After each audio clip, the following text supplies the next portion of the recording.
उत्तर प्रदेश के Jhansi railway station पर एक महिला प्रसव पीड़ा से तड़प रही थी। महिला के पास इतना वक्त नहीं था कि उसे अस्पताल ले जाया जा सके। इत्तेफाक से वहां पर मौजूद थे सेना के एक चिकित्सा अधिकारी मेजर रोहित बचवाला। मेजर रोहित ने बिना किसी चिकित्सीय संसाधनों के रेलवे प्लेटफॉर्म पर ही एक पॉकेट नाइफ और एक हेयर क्लिप की मदद से इमरजेंसी डिलीवरी इस महिला की सफलतापूर्वक करवाई। इससे जुड़ी कुछ तस्वीरें अब सोशल मीडिया पर वायरल हो रही हैं और हर कोई मेजर रोहित को सलाम कर रहा है। जच्चा बच्चा दोनों पूरी तरह सुरक्षित हैं और इस वक्त अस्पताल में हैं। मेजर रोहित ने न्यूज एजेंसी ANI से बातचीत में उस पूरे वाकये को विस्तार से बताया है, जिसे सुनना आपके लिए भी बहुत जरूरी है। अभी रिसेंटली जो भी इंसिडेंट हुआ, आप एक तरह से सब जगह प्रशंसा आपकी हो रही है। अगर उस इंसिडेंट के बारे में आप हमें डिटेल से बताएं, तो क्या कुछ हुआ था, कैसे आपने उन्हें सर्च किया? जय हिंद। मैं मेजर रोहित हूँ। मैं मेडिकल ऑफिसर हूँ। प्रेजेंटली मिलिट्री हॉस्पिटल झांसी में सर्व कर रहा हूँ। मैं अपना एनुअल लीव लेके अपने होम टाउन के लिए निकला था। तो जैसे मैंने झांसी स्टेशन पहुँचा तो जब मैंने सेकंड प्लेटफॉर्म के लिए जाने के लिए ओवरब्रिज लिया था, तो वहाँ से मैंने देखा कि एक लिफ्ट से एक महिला चीखते हुए बाहर आई एक व्हीलचेयर पे और नीचे गिर गई थी। बिना कुछ सोचे समझे, बिना एक सेकंड वेस्ट करे, मैंने पहले उसके पास गया और ये देखने की कोशिश की कि उसका दर्द क्यों हो रहा है। Aim right, achieve big. At KR Mangalam University, we provide you the platform to turn your dreams into reality. At KR Mangalam University. फिर मुझे पता चला कि वो एक्टिव लेबर में थी। तो मैंने आसपास से कुछ हेल्प मांगने की कोशिश की थी, जिसमें मैं कुछ सामान कलेक्ट कर पाया। जैसे एक पॉकेट नाइफ होता है, कुछ क्लिप्स होते हैं और कुछ धोती, कुछ कपड़ा। और मैंने उसको जाके पहले पेशेंट को बताया कि आपको कोई भी चिंता होने की ज़रूरत नहीं है, क्योंकि मैं हूँ यहाँ पर और मैं आपको 100% यहाँ से बहुत सेफली लेके जाऊँगा। और पर वो सिचुएशन वहाँ पर ऐसा था कि मैं वो पेशेंट को वो जगह से इवैक्यूएट नहीं करा सकता था, और क्योंकि पेशेंट ऑलरेडी एक्टिव लेबर में थी।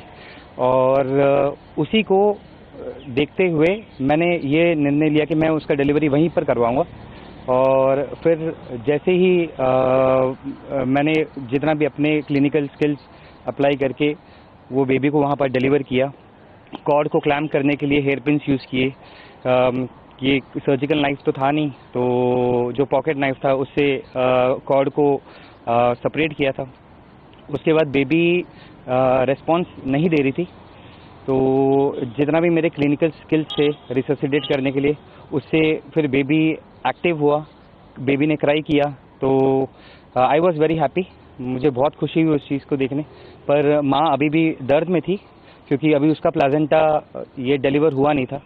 और तो उसी समय के आसपास में मैं उनको एब्डोमिनल मसाज दे रहा था और कोशिश यही कर रहा था 10 से 15 मिनट की उसका प्लाजेंटा भी डिलीवर हो जाए।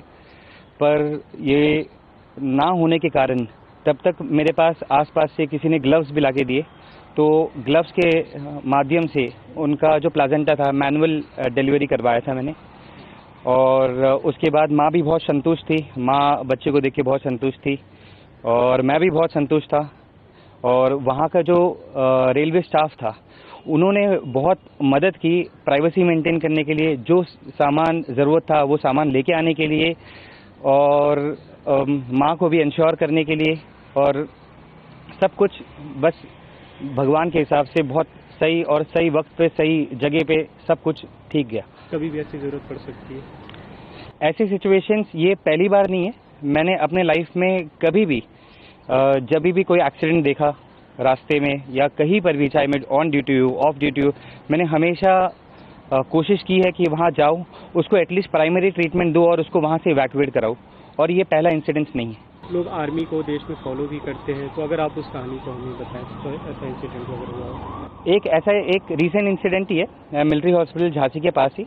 तो जब मैं अपनी ड्यूटी जा रहा था तो वहाँ पर एक एक्सीडेंट हुआ था, जिसमें एक लड़के का ये फिबुला फ्रैक्चर हुआ था और ओपन फ्रैक्चर था और ब्लीडिंग हो रही थी। अब वो तो फौजी था नहीं, तो मैंने इमीडिएटली पहले उसको जाके उसको स्टेबलाइज़ किया, ब्लीडिंग को रोकने की कोशिश की और मैंने अपने कमांडर और मेरे सीनियर रजिस्ट्रार से बात करके वो पेशेंट को पहले एमएच लेके आए, उसको पूरा स्टेबलाइज़ किए और फिर उसको जब वो पेशेंट 100% स्टेबलाइज था फिर उसको गवर्नमेंट मेडिकल कॉलेज में हमने उसको ट्रांसफ़र किए थे। ये कैसा एहसास है उसके बारे में अगर आप बताएं? ये मेरे लिए और मेरे फ्रेटर्निटी के लिए, हमारे इंडियन आर्मी के लिए, हमारे एएमसी के लिए बहुत गर्व और बहुत बड़ा चीज़ मैं मानता हूँ इस चीज़ के लिए। और मैं धन्यवाद कहना चाहता हूँ ये इंडियन आर्मी को कि वो ये चीज़ को रिकग्नाइज़ करते हैं और यही चीज़ एक मोटिवेशन बनती है बहुत सारे लोगों को आर्मी में आके अपने देश की सेवा करने के लिए। ये मेरा अभी सेकंड COS कमेंडेशन है। इससे पहले वाला कमेंडेशन मुझे हाई एल्टीट्यूड में मिला था। मैंने 2 लोगों की जान बचाई थी, उनको कैजुअलिटी इवैक्यूएशन किया था। हम एक एक्सपेडिशन में थे जो माउंटेनियरिंग वाले में, तो उसमें 2 पेशेंट ऐसे थे जिनको टेटनी हो गया था, हाइपोग्लाइसीमिया हो गया था, बहुत सारा कन्फ्यूजन में थे, जो हैको बोला जाता है। हाई एल्टीट्यूड वो सेरिब्रल एडिमा होता है, पल्मनरी एडिमा हो जाता है और पेशेंट बहुत स्टेबल नहीं हो पाता। वहाँ पर SpO2 ड्रॉप डाउन हो जाता है बहुत, उनका SpO2 50-60 के आसपास ड्रॉप डाउन हो रहा था। तो मेरे पास वहाँ पर भी बहुत लिमिटेड रिसोर्सेज थे और मेरे पास था पूरी एक रात, ताकि सुबह 5 बजे और फिर मैं उनको हेप्टर के थ्रू इवैक्यूएट कर पाऊँ। मेरा बस यही है कि आप अपना धर्म अपने देश के लिए कभी भूलना नहीं चाहिए। जो इंसान जो चीज़ में ट्रेंड है और जो चीज़ ये देश के लिए और ये पब्लिक के लिए कर पाए, तो हमेशा बिना कोई चिंतित, बिना कुछ सोचे उनको मदद में पहुंचना बहुत ज़रूरी है। सोशल मीडिया पर मेजर रोहित बचवाला को हर कोई सलाम कर रहा है, हर कोई इस बात की तारीफ कर रहा है कि कैसे मेजर रोहित ने न सिर्फ अपनी ड्यूटी निभाई बल्कि एक महिला और उसके बच्चे की जान भी बचाई।